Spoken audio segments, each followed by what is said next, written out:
सबसे पहले बात कोरोना संकट की। देश में लगातार दूसरे दिन 4000 से ज्यादा लोगों की मौत हुई।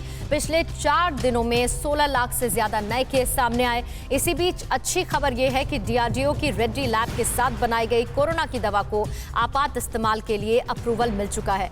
दावा यह किया जा रहा है कि इस दवा के नतीजे बहुत ही प्रभावी रहे हैं। और इसके साथ एक और अच्छी खबर यह है कि अब मरीजों को इलाज के लिए अस्पताल में कोविड टेस्ट का प्रमाण पत्र दिखाना जरूरी नहीं होगा। इन खबरों के साथ देखेंगे कि कोरोना से बचाव के लिए गर्म पानी लेने पर सरकार ने क्या कहा है। कोरोना से जुड़ी बड़ी खबरें देखिए टॉप 9 कोरोना से जाओ।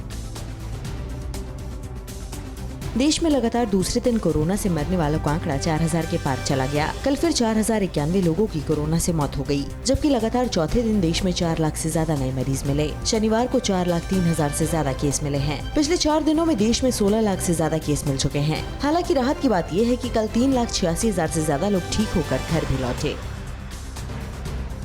देश भर में ऑक्सीजन आवंटन के लिए सुप्रीम कोर्ट ने 12 सदस्यीय टास्क फोर्स का गठन कर दिया है। इस टास्क फोर्स में कई अस्पतालों के 10 टॉप डॉक्टर्स और सरकार के सचिव स्तर के 2 अफसर शामिल हैं। कोरोना वायरस की दूसरी लहर के दौरान अस्पतालों में हो रही ऑक्सीजन की कमी को देखते हुए सुप्रीम कोर्ट ने इसका गठन किया है। कोर्ट ने कहा कि टास्क पूरे देश में ऑक्सीजन का मूल्यांकन करने, उसकी जरूरत देखने और आवंटन का काम करेगा।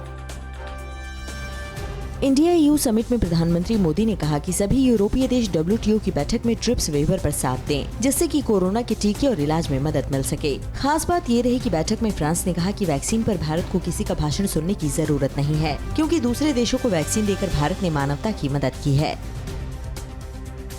देश में कोरोना संकट में बड़ी भूमिका निभा रहे डीआरडीओ की एंटी कोविड दवा को आपात इस्तेमाल के लिए मंजूरी मिल गई है। ये दवा डीआरडीओ ने रेड्डी लैब के साथ मिलकर तैयार की है। ये दवा एक पाउडर के सैशे में आती है, जिसे आसानी से पानी में घोल कर लिया जा सकेगा। दावा किया जा रहा है कि शोध के दौरान इस दवा को 7 दिन तक लेने वाले कई मरीज काफी जल्दी ठीक हो गए।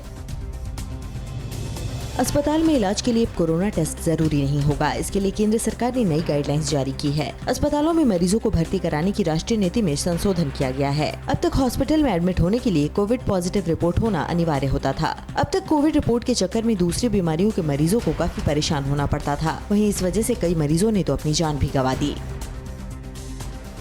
कोरोना हालात पर बैठक के बाद केंद्रीय स्वास्थ्य मंत्री डॉक्टर हर्षवर्धन ने जानकारी दी कि देश में 180 जिलों में पिछले 7 दिनों में एक भी केस सामने नहीं आया, जबकि 18 जिलों में पिछले 14 दिनों से कोई केस नहीं आया। देश में 54 जिले ऐसे भी हैं जहां 21 दिनों में एक भी संक्रमण का मामला नहीं दिखा। हर्षवर्धन ने लोगों से अपील की है कि वो कोरोना के टीके की दूसरी डोज भी जरूर लें।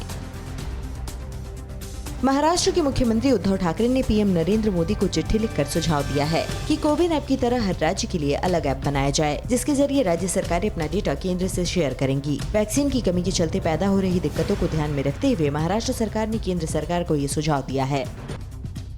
दिल्ली में कोरोना की रफ्तार धीमी पड़ रही है। शनिवार को पिछले 3 हफ्ते में सबसे कम संक्रमण दर रही। ताज़ा आंकड़ों के मुताबिक संक्रमण दर घटकर 23.34% पर आ गई है। 17 अप्रैल को यहां 24.56% संक्रमण दर आंकी गई थी। बीते 24 घंटे में कोरोना के 17,364 नए मामले सामने आए हैं। वहीं राजधानी में एक दिन में 332 लोगों की जान महामारी से चली गई। कोरोना से बचाव और इलाज को लेकर सोशल मीडिया पर कई तरह के सुझाव और उपाय बताए जा रहे हैं। अब सरकार ने कहा है कि गर्म पानी पीने से कोरोना का इलाज नहीं हो सकता है। आजकल लोग गर्म पानी ज्यादा पी रहे हैं। सरकार ने ट्विटर के जरिए इस बात को खारिज कर दिया है कि गर्म पानी से कोरोना से बचाव हो सकता है। अड़ी सोमवार से शुक्रवार शाम 6 बजे सिर्फ TV9 भारतवर्ष पर।